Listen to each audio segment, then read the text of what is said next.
Steve Roby for the Songs and Stories podcast, and I'm at the Mauna Lani Resort Hotel here with Mark Yamanaka and his son. It's Aloha. my son Jordan. Aloha. Son Jordan. Aloha. Welcome. Thank you. Good. Thank you for being on the show today. Yeah. Let's start with a brief overview of your music career and how you got started. I've been playing music or trying to play music from the age 13. Met some friends from Keaukaha Homestead. They just influenced me because they performed on the ukulele many songs that was familiar to me because I heard them on the radio, or I've heard songs that my parents or my grandparents would play on the radio and the stereo and stuff like that. So I was just so amused with their abilities, and I was like, I wanna learn that. And that's kind of what kind of sparked the interest, And I was 8th grade at Hilo Intermediate, and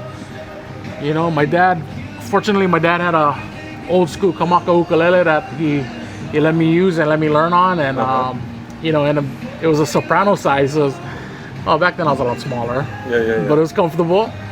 But yeah, I learned a lot of my music, or I learned a lot of my abilities on that small little soprano ukulele. So that's kind of how things got started, and I played that for maybe a year or so, a year and a half, and that's when I started teaching myself guitar. Oh, wow. Self-taught then? Yeah, self-taught. Yeah. Who were some of your influences back then? Back then, I would have to say it was, as far as the music part, I would have to say it was like Kapena, Hui Ohana, Ka'au Critter Boys, all those stuff with the ukulele, the ukulele action. You heard these guys on the radio? Yeah, I heard all those songs on the radio, and I was like, oh, that's so cool. And my friends was jamming on that stuff on the ukulele, and I was like, I want to learn that. And so that's kind of how things got started. And I don't know what really sparked the interest in learning guitar, though. I was like, okay, I want to learn some guitar, and I got a guitar book, one of those skinny, narrow step-by-step chord books from the store, and I just sat there in my room and taught myself.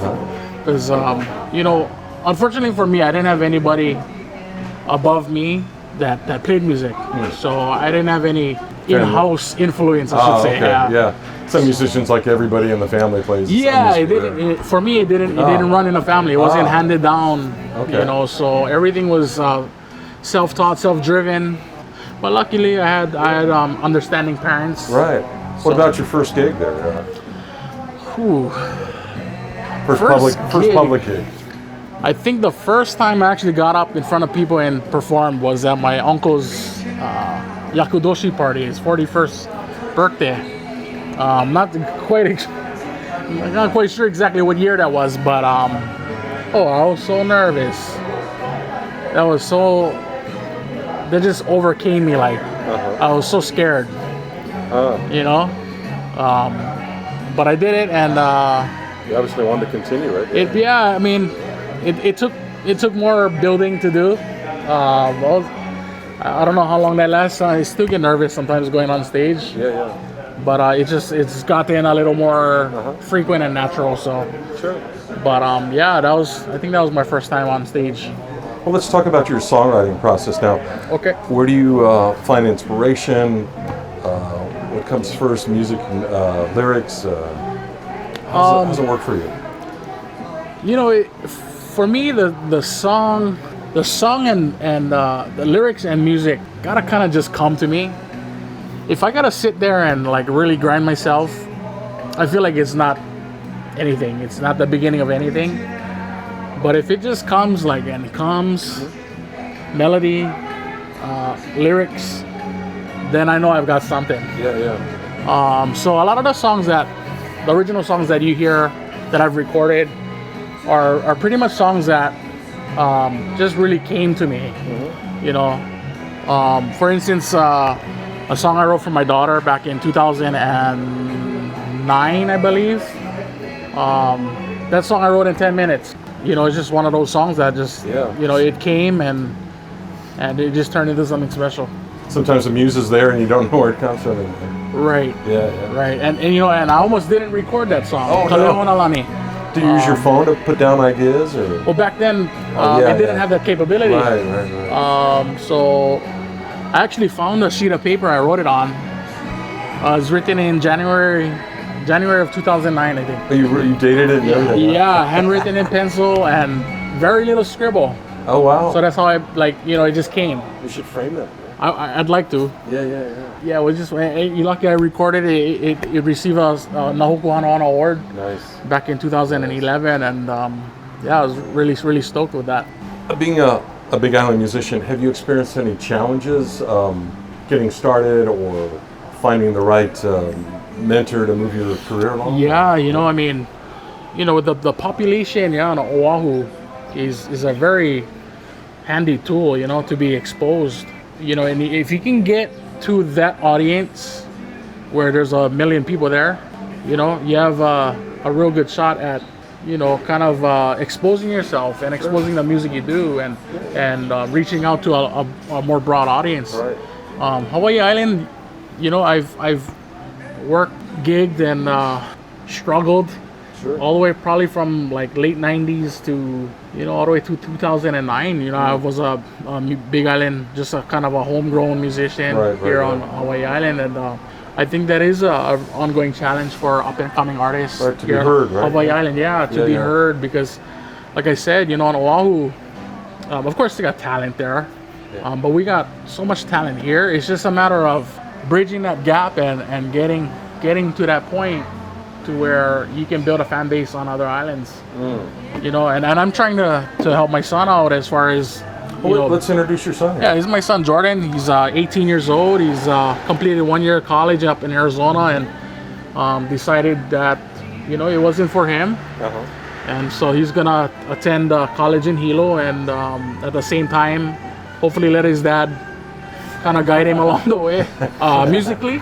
Well, I heard the sound check this afternoon. You have a beautiful voice and play guitar amazingly. Thank you very much. Yeah. Thank you. Yeah. So let's talk about this afternoon's show. It's part fundraiser and another chance for you to get out and perform. It's you know, I don't even know how to feel about being on stage again. How long has it been? Has the pandemic affected you this year, music-wise? The last time I traveled was early March, and for me, that's a long time. Yeah. That's March, April, May, June. That's what, almost 4 months. What day is it? I don't know. Yeah, I don't even know the day. You know, I'm typically on the road every week or every other week at least. Did you have a tour planned or anything? No, not tour. Just so much outer island gigs and and performances and filmings and all that kind of stuff, and everything got canceled, and I totally get it. I understand. Sure. Safety first, you know. It's an interesting feeling being back on stage, you know. Sound checking, I was like, wow, this is really happening. It sounded great, by the way. Yeah. You know, but there is a little rust to shake off. Well, but I think we all understand that. Yeah, but no, I think, you know, this afternoon's show, I'm just looking forward to just playing to a live audience. Right, and you got a beautiful backdrop there too. Oh man, with the ocean. It's priceless, man. Yeah, just, you know, and then, you know, I have Jordan here, and looking forward to just sharing the stage with him. You know, that's like it's like a father's dream, you know, to have their kid, you know, be able to share the stage or whatever it may be. You know, we're just gonna have fun. I'm gonna do a song or two with him, and I'm gonna actually hand over the mic to him and let him take it over. Oh, nice. A couple of songs, and but we have nothing really set in stone. It's really just as far as the set list goes. It's pretty much like a jam session, you know, and just interact with the crowd, and I think that's what I miss the most. Okay. Is the crowd interaction. Right. Hearing the applause. And the people. You know, I did a few, you know, online streams, and, you know, that's fun and everything. You get to connect with people, you know, the live stream, but it's not the same. Not the same. You know? The little like buttons go up. There's like the energy is missing, you know. Yeah, exactly. And the ambiance. Well, let's talk about two of your originals that you're going to play today. Do you have something in mind that you'd like to tell a backstory on? Kaleo O Nalani is probably one of them, my daughter's song. I'm going to do another song that garnished me an award. Another original song that I composed for my beautiful daughter. She's 15 now. And we got Song of the Year, Nä Hökü Hanohano Award for this one back in 2011. You know, I almost did not record this song because it was so personal. It's something like you don't want to let it go into the earth, into the world, and into the universe, and just.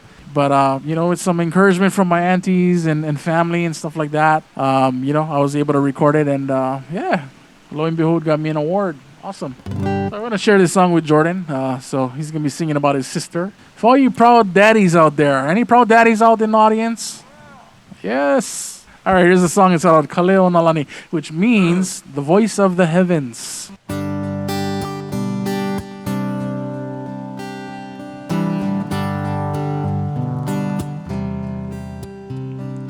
As I look in your eyes, I see a part of your mom and a part of me.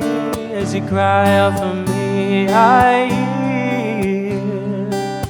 a voice so soft and heavenly. Kaleo O Nalani, you're so precious to me.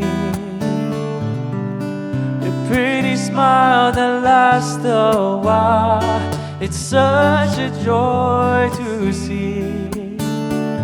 My baby girl, you are my world. You know you'll always be.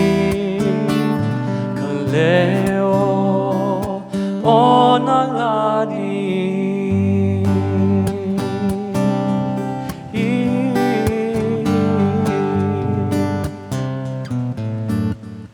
As you reach out for me, I feel the love between us that's so real.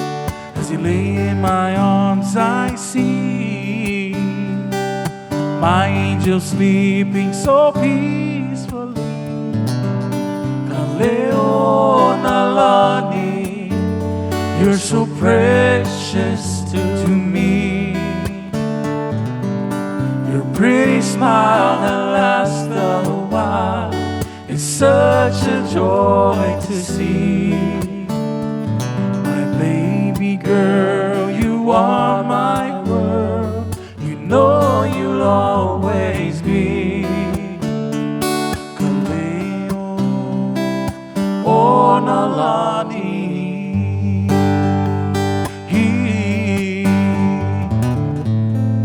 I'm so proud to be your daddy.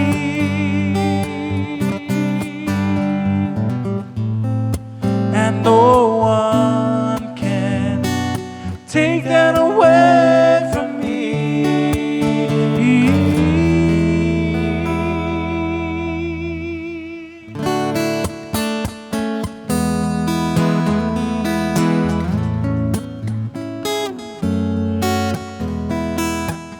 Kaleo O Nalani, you're so precious to me. Pretty smile that lasts a while, it's such a joy to see. My baby girl, you are my world. You know you'll always be. Kaleo O Nalani.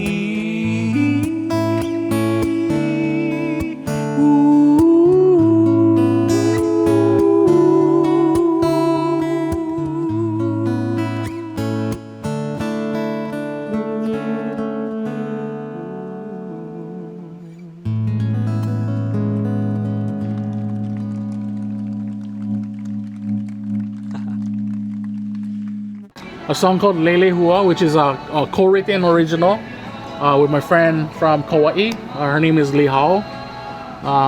We kind of collaborated on this song to create the title track of my latest album, Lei Lehua. And it's her favorite flower. So I was like, yeah, that should be easy for you to write. So What's the storyline of the song? So this is pretty much a tribute to not only the Lehua itself, but the people of Hawaii and the Hawaiian people. It really is to kind of relate or reference the Lehua to how the people of Hawaii are so resilient You know, when lava covers a whole ohia forest, you know, one of the first things to sprout is another ohia tree, and a lehua will blossom again. And you know, with so many trials and tribulations here on the islands regarding the people, we're gonna be resilient. You know, we're gonna sprout again, we're gonna rise again, and we're gonna just come to life again. You know, we all go through rough patches, and so is the lehua with the rapid ohia death. Right. So that's kind of how this whole Lei Lehua song came about. All right, here's the title track of my latest release. Of all the songs you've been hearing, this is the title track of that CD, entitled Lei Lehua.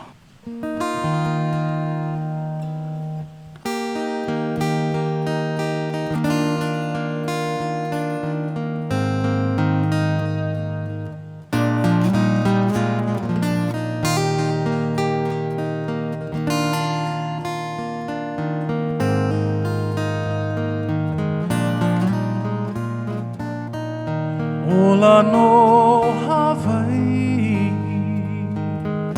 I ka Lei Lehua ka wehi o ke ave Lei hola o ka aina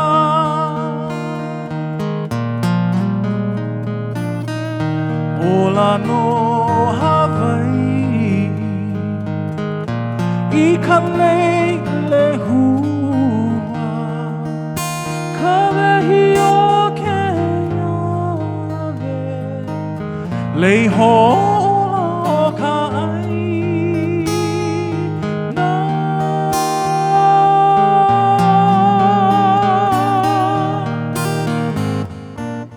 Lihau mai nei ka ua I ke kani lehua Pulu na lihi veo Ho'o puno no I ka uka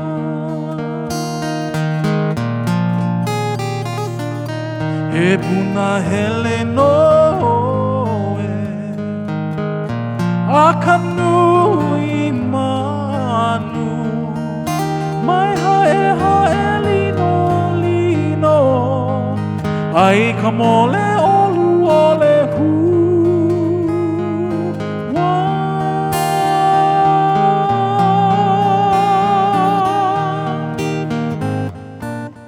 Lei ka nani mai ole No na kau a kau Hele aloha ke ia A mauloha aku no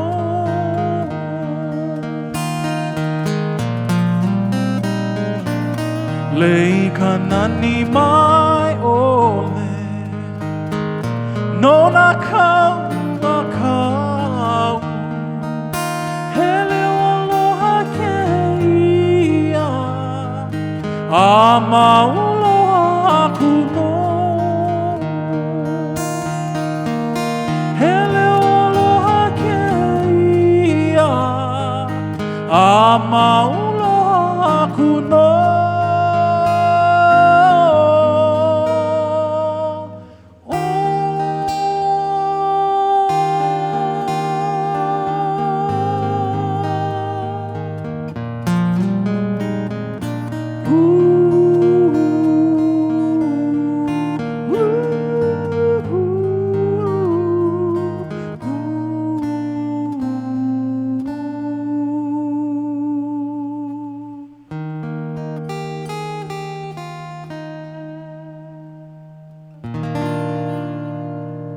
Lei Lehua for all of you. Hey, mahalo. Jordan, would you like to say a few words about working with your dad and your music? I don't get to work with my dad as much as I used to, especially because COVID. And today's performance is going to be really fun for me because I don't get to. I didn't get to play a lot during this time either. Yeah. Because I played a lot of my music as well.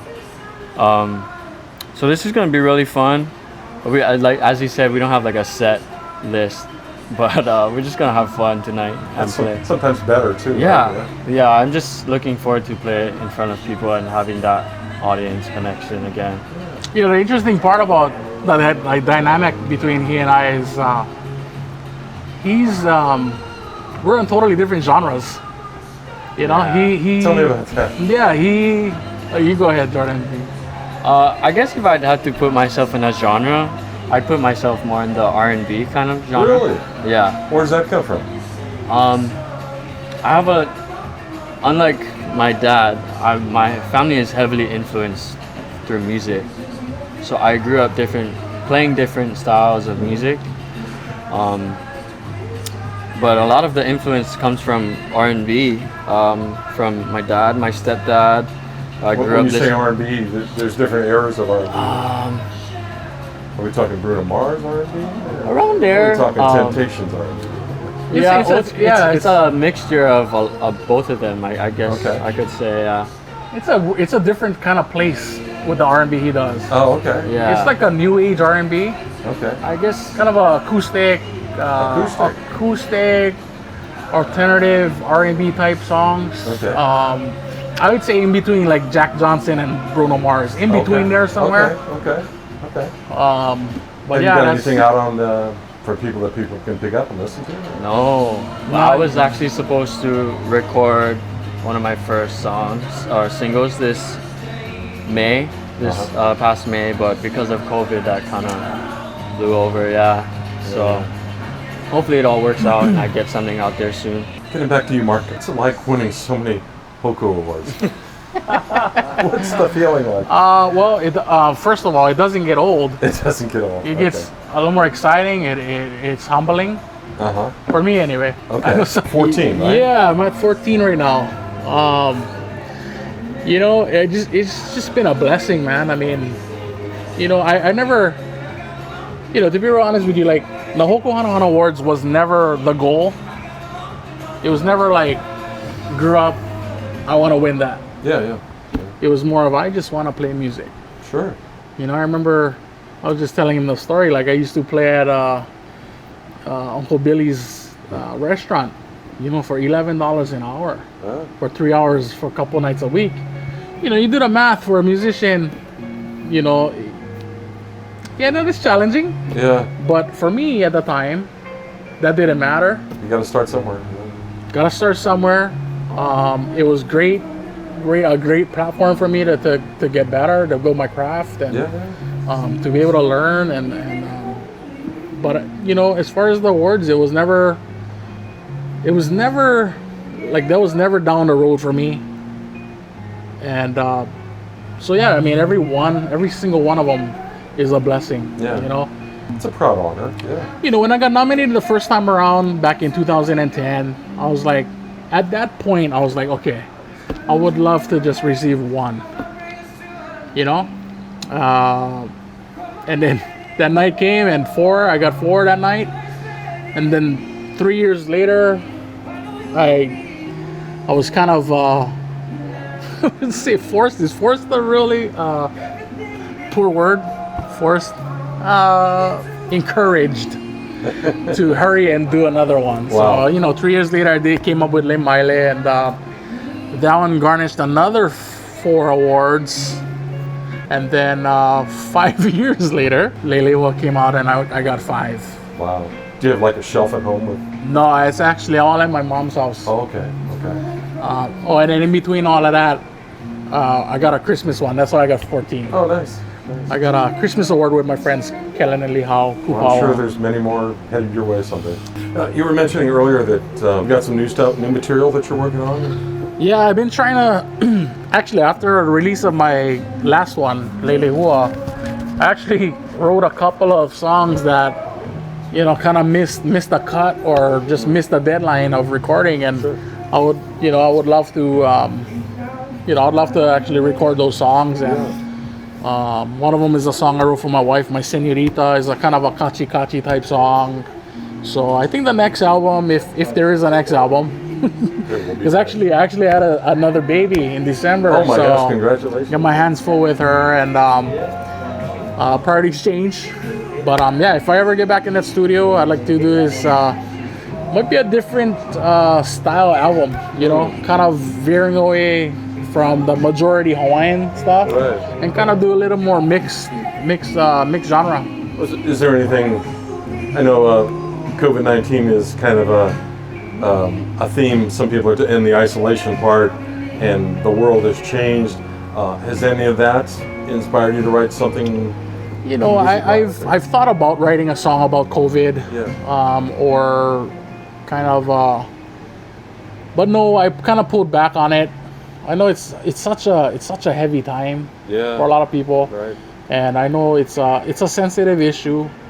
So I decided maybe now is not the time to shine a spotlight on COVID, coronavirus. But I think eventually there'll be quite a bit of songs. It seems like that with artists. I mean, this kind of shut off time that creative people like yourselves had time to reflect and maybe go deeper and pull something out that will bring us all together or something like that. Hopefully. Yeah, I think, you know, don't get me wrong. I mean, even though I didn't pen anything down, all those thoughts are circling in my brain. Like, okay, that's cool. Like, we all, you know, coming together, and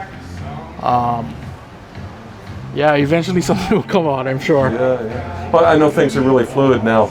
But do you have any plans musically for the rest of the year? Or? You know, I kind of decided that 2020 is a wash to hustle. You know, whatever comes my way, I'll take it. But I'm not gonna like constantly, for the sake of me and my family, and I'm not gonna like, okay, I gotta get out there and go tour or do this, do that. Right. You know, so for instance, like this afternoon's performance, you know, Paul gave me a call and say, hey, you know, you want to do it? So it's kind of like spare moment kind of stuff. You know, if I'm available and if I want to, I would love to. But it's not gonna be every weekend thing.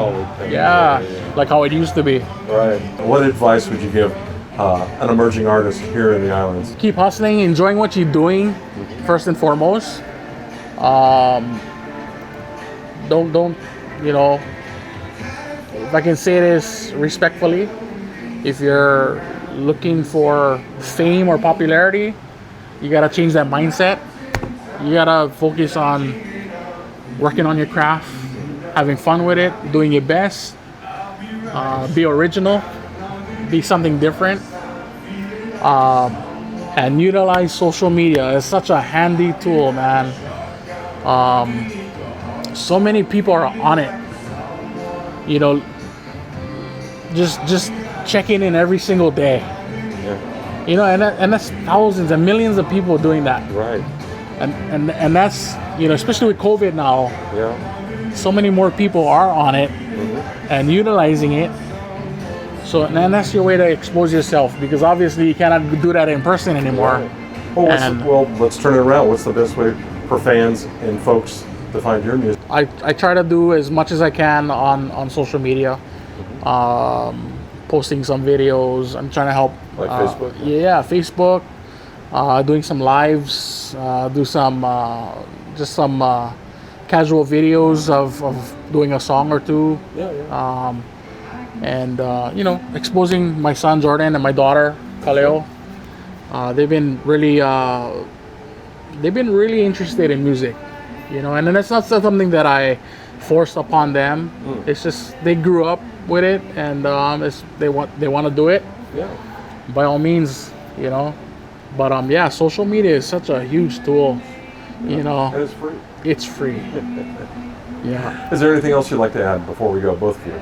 No, I just excited for today, and I'm looking forward to the future, and just being able to take this time and smell the roses, you know, enjoying this time with my family, and that's such a blessing, you know, because I had a nice run. If it all ends tomorrow, I had a nice run, at least 10 years solo career. Made a name for myself, I think, enough. Hopefully the music inspired people. It's a blessing to be here to play for an audience once again, especially with my dad, especially through this tough time. And I know it's a sensitive time for everybody, and I'm just thankful that I get to play today.